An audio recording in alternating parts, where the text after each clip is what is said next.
أعوذ بالله من الشيطان الرجيم بسم الله الرحمن الرحيم ربي يسر ولا تؤثر وتمم بالخير وبك نستعين آمین یا الہی آمین ربی زدنی علما ربی زدنی علما ربی زدنی علما۔ ناظرین آج ہم جو جینڈر اسٹڈیز کی سیکنڈ ویو آف فیمنزم کو دیکھیں گے، تو وداؤٹ ویسٹنگ ٹائم ہم سٹارٹ کرتے ہیں۔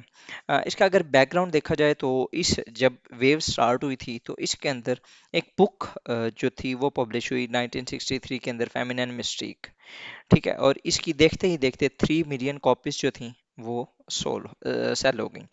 اور the problem that has no name described the dissatisfaction of women, اس کے اندر نا جو بک تھی اس کے اندر اس نے جو رائٹر تھی اس نے یہ کہا، ڈسکرائب کیا کہ وومن کتنی انہیپی ہیں، ٹھیک ہے۔ Women would remain unhappy and children would grow up with unfulfilled neurotic mothers unhappiness، مطلب کہ جو مینٹلی طور پر جو خواتین ہیں کیونکہ وہ انہیپی ہیں، اس وجہ سے وہ جتنی آن ورڈ جنریشنز کو گرو کریں گی وہ بھی جو ہوں گے انہیپی ہوں گے، ٹھیک ہے۔ اس کے اوپر نا انہوں نے جو بات کی، جو سوسائٹل پرابلمس تھے ایٹ دیٹ ٹائم، اس میں جو انہوں نے ڈسکس کیا کہ media is use as a tool to stay the women as a housewife, ٹھیک ہے، right to be unhappy and permission to be angry. Media has portrayed women are satisfied as a housewife, it is a myth they are not satisfied, مطلب کہ انہوں نے یہ کہا کہ جو میڈیا کے اوپر خواتین ہیں ان کو ایسے شو کیا جاتا ہے کہ they are happy after being a housewife, لیکن جو در حقیقت دے آر انہیپی، اور وہ ان کو پرمیشن ملنی چاہیے کہ وہ غصہ اس چیز کے اوپر دکھا سکیں، ٹھیک ہے۔ اور جو میڈیا نے یہ دکھایا ہے وہ کہ جو خواتین ہیں وہ سیٹسفائیڈ ہیں اگر وہ ہاؤس وائف کی صورت میں یا گھر میں جو کام کر رہی ہیں، تو یہ ایک متھ ہے، دے آر ناٹ سیٹسفائیڈ، ٹھیک ہے۔ تو اس میں جو لبرل اپروچ تھی اس میں یہی انہوں نے جو سجیشنس تھیں وہ یہ تھیں کہ open the public space for the women, ٹھیک ہے، اس کے علاوہ equal opportunities should be provided, اور اس کے علاوہ جو ڈسکریمنیشن ہے اس کو ختم کیا جائے۔ تو ان چیزوں کے اوپر نا اس کا جو میجر آبجیکٹو تھا، اگر فار ایگزامپل ہم فردر اس کو دیکھیں، یہ ایشوز آف وومن کو دیکھ لیں، یا جو یہاں پر آپ آبجیکٹیوز بھی کہہ سکتے ہیں کہ جو آبجیکٹیوز تھے اس ٹائم جو یہ سیکنڈ ویو سٹارٹ ہو رہی تھی، تو اس کے اندر انہوں نے کس کس چیز کو مانگا، جو ان کی ڈیمانڈس تھیں، وہ فرسٹ آف آل جو ریپروڈکٹیو رائٹس تھے، ٹھیک ہے، women must seize the means of reproduction, مطلب کہ ان کو یہ جو ریپروڈکٹیو رائٹس ہیں یہ ان کو ملنے چاہیے۔ سملرلی جو آبجیکٹیفیکیشن تھی اس کے اوپر وہ بہت زیادہ ان کے خلاف تھے، ٹھیک ہے۔ سملرلی فیملی ایشوز جو گھر کے فار ایگزامپل ان کے میل اور فیمیل ان کے درمیان جو فیملی کے اندر فیملی اورینٹڈ جو پرابلمس تھے اس کے اندر جو میل کی طرف سے خواتین کو ایشوز ہوتے تھے ان کے اوپر یہ بات کی جا رہی ہے۔ میریٹل ریپس، ٹھیک ہے، وداؤٹ کنسنٹ، اس کے علاوہ پیٹریارکی جو ایشو تھا، سیکشول لیبرٹی، وہ چاہتی تھیں کہ ہمیں سیکشل جو ہے ایک لائبرٹی ہونی چاہیے، مطلب کہ ہمارے اوپر کسی قسم کی کوئی فورس نہیں ہونی چاہیے۔ اس کے بعد جی changing the mind set about the thinking of the women, مطلب کہ وہ یہ چاہتی تھی کہ جو خواتین کے بارے میں جو مائنڈ سیٹ ہے وہ جو سوسائٹل مائنڈ سیٹ بن چکا ہے اس کو چینج کیا جائے، ٹھیک ہے۔ تو یہ جو ایک ڈیفیکٹ انیکویلٹی ہے اس کو ختم کرنا چاہیے۔ فردر مور انہوں نے یہ بھی کہا کہ جو اسٹینڈرڈس آف آبجیکٹیفیکیشنس ہیں یہ سارے انسان نے سیٹ کیے ہیں، جو کہ مرد تھا، ٹھیک ہے۔ اس میں 1968 کے اندر protest against the miss America pageant, اور یہ ایک ایونٹ ہوتا تھا، اس کے اندر انہوں نے پروٹیسٹ کیا، further patriarchal treatment of women must be ended, they threw away the objects of the objectification copies of Playboy. Beauty is the last best belief that keeps male dominated intact. ٹھیک ہے، یہ ناؤمی wolf کا ایک جو quotation ہے، اس کو آپ اپنے کسی بھی کویسچن کے اندر یوز کر سکتے ہیں۔ اچھا، اب اس پورے پیراگراف کے اندر وہ کہتے کیا ہیں؟ وہ کہتی ہیں کہ یہ جو آبجیکٹیفیکیشن ہے، جو خواتین کی خوبصورتی ہے، وہ جو ہے اپنے آپ کو جو تیار کرتی ہے وہ اس وجہ سے کرتی ہے کیونکہ انسان جو مرد ہے وہ اس کو دیکھ کے خوش ہوتا ہے، ٹھیک ہے۔ تو جو خواتین ہیں وہ اپنے لیے وہ تیار نہیں ہوتی، وہ بلکہ مردوں کے لیے ہوتی ہیں، اور وہ جو سٹینڈرڈز سیٹ کیے گئے ہیں وہ مردوں نے سیٹ کیے ہیں۔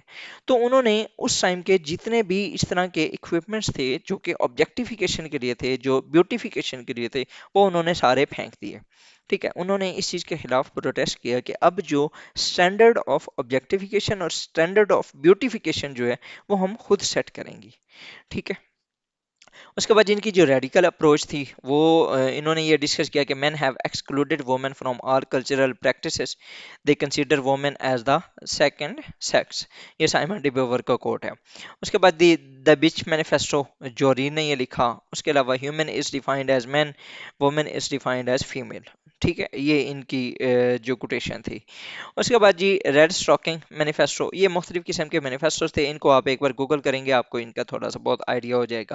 یہ آپ کو ایگزامس کے اندر بس جسٹ اگر آپ ان کو مینشن کر دیں تو بھی آپ کے لیے یہ ایک ٹریگرنگ پوائنٹس ہوں گے فار گیٹنگ نوٹس. اور اگر فار ایگزامپل آپ ان کو تھوڑا بہت ڈسپلے ایکسپلین کر دیتے ہیں تو یہ آپ کے لیے سونے پہ سہاگے کا کام کرے گا. اس کے بعد یہ فریڈم ٹریش کین، اس کے اندر objects of objectification were destroyed, bra burning movement. ٹھیک ہے، پاکستان کے اندر بھی یہ ہوئی تھی جو کہ دوپٹہ جلاؤ موومنٹ تھی، اس کا ہی اثر ہوا تھا پاکستان کے اوپر بھی. ٹھیک ہے. فردر اگر ہم دیکھیں تو لائبریشن تھرو ریولوشن، یہ چاہتی تھی کہ جو ہمیں آزادی ملے وہ ریولوشن کے ذریعہ ہو. یہ ایک بیسیکلی ایک ریڈیکل اپروچ تھی جو کہ اس سیکنڈ ویو آف فیمنزم کی تھی. تو الٹیمیٹلی ان کو اس کے رزلٹ پہ ملے، ان کو سکسیس بھی ہوا. ایکول پے ایکٹ پاس ہوا ہے 1963 اور اس نے جینڈر پے گیپ کو آؤٹلا کر دیا. Similarly right to use birth control supreme court کے اندر کیس چلا. ٹھیک ہے. اور فردر مور اگر دیکھیں تو empowerment sex segregation became illegal. Title 9 جو تھا یہ کچھ لیجسلیشنس ہوئیں جن کے اندر وومن کی ایجوکیشن جو تھی اس کی ایکویلٹی کے اوپر بات کی گئی.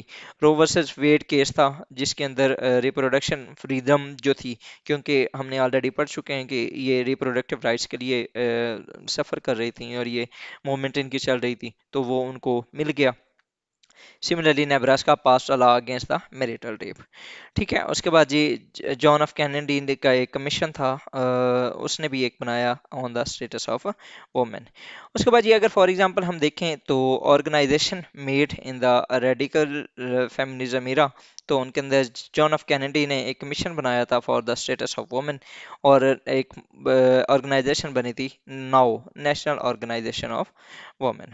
اگر اس کے اوپر کریٹیک کی جائے تو فیمنن میں سیکھ was for the white middle class women, اور black women alienated again the issue of right to work were the major concerns, جبکہ جو بلیک وومن تھا ان کا زیادہ تر جو کنسرن تھا وہ وومنزم تھا، اور ان کے جو ایشوز تھے وہ تھے کنٹراسیپشن کے، fight for the right of contraception ہو گیا، فورس اسٹیریلائزیشن تھا، ان کو جو فورس ریپ کیے جاتے تھے ان کے ایشوز تھے. ٹھیک ہے.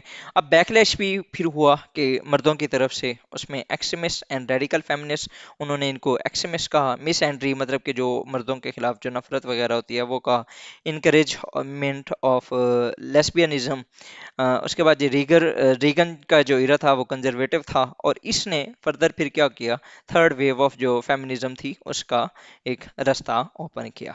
سائمن ڈی بیور اس کی اندر جو اس کے زیادہ تر جو ایکسپوننٹ تھے وہ سائمن ڈی بیور، ان کی ایک بک تھی the second sex feminine mystique جو لکھی وہ بیٹی فرائیڈن نے لکھی، اور یہ ایک میجر جو تھے رائٹرز تھے جن کی وجہ سے اوورال اس جو ویو تھی اس کے اندر ایک فلو آیا تھا. اور similarly the dialectic of sex سولمتھ فائرسٹون.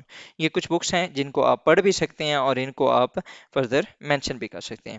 اگر تھیورسٹ کی بات کی جائے کہ اس جو ویو تھی اس میں جو میجر جو ریپریزنٹیو تھے وہ کون کون سے تھے، تو radical, socialist and Marxist theorist جو تھے وہ اس کو سپورٹ کر رہے تھے. تو یہ تھی ہماری آج کا سیکنڈ لیکچر جس کے اندر ہم نے جو سیکنڈ ویو آف فیمنزم دیکھا ہے. انشاءاللہ نیکسٹ ہم اپنی ویڈیو کے اندر دیکھیں گے third wave of feminism. Till then جی تھینک یو، اللہ حافظ.